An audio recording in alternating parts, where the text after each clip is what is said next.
કાલે મંગાવ્યું હતું સાંજે. આપણે બચ્ચું 2 મહિનાનું થાય ત્યાં સુધી કશે કોઈ પાવડર લગાવવાનો નથી, સિવાય કે ડૉક્ટર લખી આપે. ઓકે,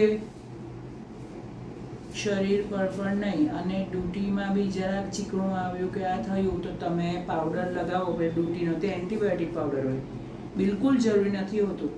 ચીકણું એવું તો નહીં હતું. તો શું કામ લગાવ્યો બચ્ચા? નહીં લગાવો પાવડર. આગળ પણ મેં વિડીયો મારું બચ્ચુને આપેલો છે, એમાં લખેલું છે કે ડ્યુટીમાં પણ કંઈ નહીં લગાવવું. તમે એ વિડીયો જોઈ લો, વધારે ફાયદામાં રહેશો. કે ડ્યુટીમાં પણ કંઈ નથી લગાવવાનું, પેશાબના ભાગની આસપાસ પણ કંઈ નથી લગાવવાનું પાવડર. બરાબર? કંઈ પણ હોય તો ડૉક્ટરને બતાવી દો. આ જરૂરી નથી હોતું એ માન્યતા જ હવેથી પહેલાંની જ છે ને તે બધી ખોટી થઈ ગયેલી છે. અને એ બાળકને ચામડી ખરાબ થઈ જાય, એ લોકોની જૂની સ્કિન જેની નવી આવતી હોય. બરાબર? એટલે આપણે બીજું કોઈ પાવડર લગાવવાની જરૂર નથી.